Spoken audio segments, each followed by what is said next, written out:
નમસ્કાર મિત્રો દેશ અને દુનિયાના સુપરફાસ્ટ સમાચારમાં તમારું સ્વાગત છે। સિગારેટ અને પાન મસાલાના ભાવ યથાવત। કેન્દ્રીય નાણામંત્રી નિર્મલા સીતારમણે લોકસભામાં ઉત્પાદક શુલ્ક સંશોધક વિધેયક 2025 અને સ્વાસ્થ્ય અને રાષ્ટ્રીય સુરક્ષા સેસ વિધેયક 2025 ને રજૂ કર્યો છે। હેતુ 31 માર્ચ 2026 ના રોજ પૂરા થતા જીએસટી વળતર ઉપકરણનું સ્થાન લેવાનો છે। જેથી સિગારેટ અને પાન મસાલા પર ઊંચા કરવેરા યથાવત રાખી શકાય। આનાથી થતી આવકનો ઉપયોગ રાષ્ટ્રીય સુરક્ષા અને સ્વાસ્થ્ય પાછળ થશે। જો કે વિપક્ષે આ બિલનો ભારે વિરોધ કર્યો છે।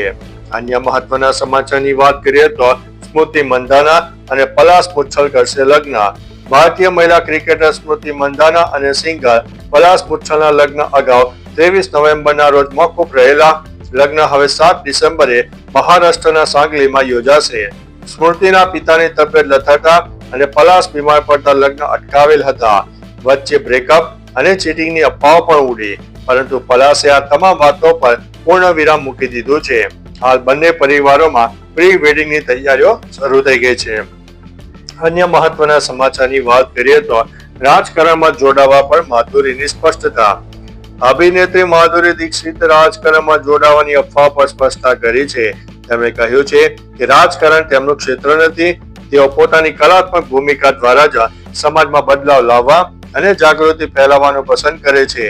માધુરીના મતે એક કલાકાર તરીકે જે અસર પાડી શકાય છે તે કોઈ પણ રાજકીય જોડાણ કરતાં વધુ મહત્વપૂર્ણ છે।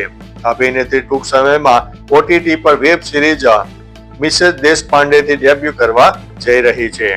અન્ય મહત્વના સમાચારની વાત કરીએ તો દેશમાં કાતિલ ઠંડીની ચેતવણી। હવામાન વિભાગે આ વર્ષે દેશમાં કાતિલ ઠંડી પડવાની ચેતવણી આપી છે, જે 3 મહિના સુધી ચાલશે। ઉત્તર, મધ્ય અને પૂર્વોત્તરના રાજ્યોમાં તાપમાન સરેરાશ કરતાં વધારે નીચું જશે। કાશ્મીર, હિમાચલ જેવા રાજ્યોમાં બરફવર્ષાથી કેદારનાથમાં પારો 10 ડિગ્રીથી નીચે ગયો છે। ગુજરાત, મહારાષ્ટ્ર અને રાજસ્થાનમાં પણ 4 થી 6 દિવસ શીતલહેર જેવી પરિસ્થિતિ રહેવાની છે। અન્ય મહત્વના સમાચારની વાત કરીએ તો મુસ્લિમો જ્ઞાનવાપી અને મથુરાનો દાવો છોડી દે। આર્કિયોલોજીકલ સર્વે ઓફ ઇન્ડિયાના પૂર્વ અધિકારી કે મોહમ્મદે મંદિર મસ્જિદના વિવાદોમાં સંયમ રાખવાની અપીલ કરી છે। તેમણે કહ્યું છે કે ચર્ચા માત્ર રામ જન્મભૂમિ, મથુરા, જ્ઞાનવાપી પર કેન્દ્રિત રહેવી જોઈએ। મોહમ્મદે મુસ્લિમોને આ 3 જગ્યાઓ સ્વેચ્છાએ સોંપી દેવા અને હિન્દુઓને હવે નવો દાવો ન કરવા માટે આગ્રહ કર્યો છે, જેથી વધુ મુશ્કેલીઓ ન વધે। અન્ય મહત્વના સમાચારની વાત કરીએ તો રાજ્યમાં 40 લાખ મતદારોના નામ કપાશે। રાજ્યના મતદાર યાદી સુધારણા કામગીરી અંતર્ગત મોટા ફેરફારો જોવા મળી રહ્યા છે। રાજ્યમાંથી મૃત્યુ પામેલા, કાયમી સ્થળાંતરિત અને ડુપ્લિકેટ સહિત કુલ 40 લાખ જેટલા મતદારોના નામ યાદીમાંથી કમી થવાની શક્યતા છે।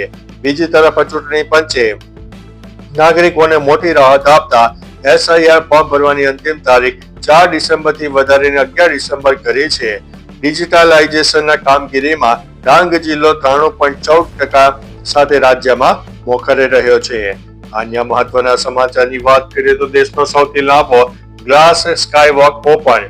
વિશાખાપટ્ટનમના કૈલાસગીરી હિલટોપ પર બનેલો સ્કાય વોક ઔપચારિક રીતે ખુલ્લો મુકાયો છે।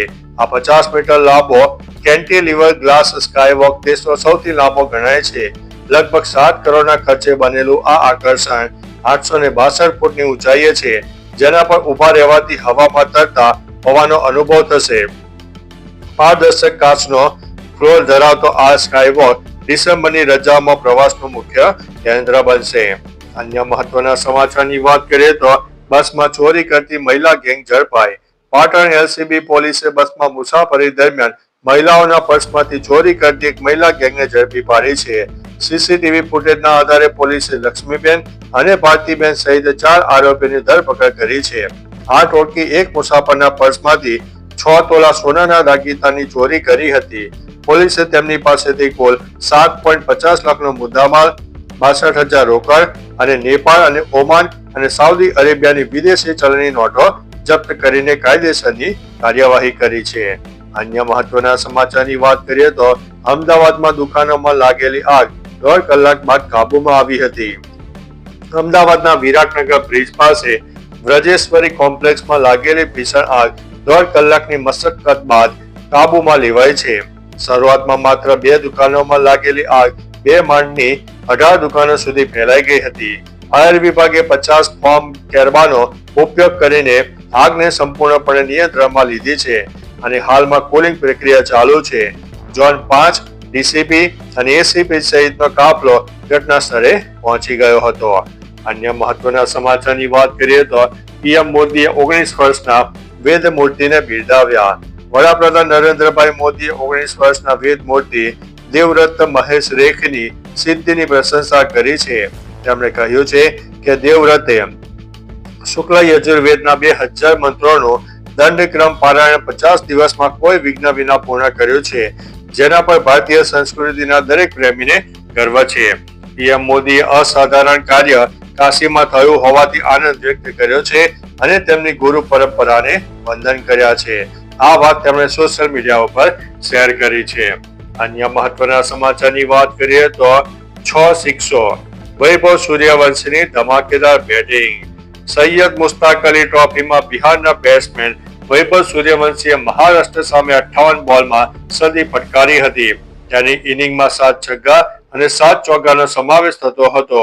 તેણે 61 બોલમાં 108 રન બનાવીને અણધમ બન્યો હતો. આથી તે 18 વર્ષથી ઓછી ઉંમરના 3 T20 સદી ફટકારનાર પ્રથમ બેટ્સમેન બન્યા હતા. 2025માં તેની ત્રીજી T20 સદી છે, જે અભિષેક શર્માનો રેકોર્ડની બરાબરી કરે છે. અન્ય મહત્વના સમાચારની વાત કરીએ તો ફિલ્મ લાલોની કમાણી ધીમી પડી. ગુજરાતી ફિલ્મ લાલો શ્રી કૃષ્ણ સદા સહાયતે નું કલેક્શન ધીમું પડ્યું છે અને કલેક્શન ધીમું પડ્યું હોવા છતાં નવા રેકોર્ડ બનાવી રહી છે. સેકનિકના રિપોર્ટ અનુસાર ફિલ્મે 53મા દિવસે એટલે કે 8મા સોમવારે 0.76 કરોડની કમાણી કરી છે. આ સાથે ફિલ્મનું કુલ ભારતીય નેટ કલેક્શન 85.1 કરોડ અને વર્લ્ડ વાઇડ ગ્રોસ કલેક્શન 106 કરોડને પાર કરી ગયું છે, જે ગુજરાતી સિનેમા માટે મોટી સિદ્ધિ છે. અન્ય મહત્વના સમાચારની વાત કરીએ તો ગુજરાતની ઈ વિટારા ગઈકાલે લોન્ચ થઈ. મારુતિની તે પહેલી ઈવી છે. મારુતિ સુઝુકી તેની પહેલી ઇલેક્ટ્રિક કાર ઈ વિટારા લોન્ચ કરી હતી. આ કાર ગુજરાતના બહુચરાજી પ્લાન્ટમાં બની છે અને અહીંથી જ 100 થી વધુ દેશોમાં નિકાસ થશે. કંપનીએ દાવો કર્યો છે કે 61 કિલોવોટ બેટરી પેક સાથે આ એકવાર ચાર્જ કરવા પર 500 કિલોમીટરથી વધુની રેન્જ આપશે.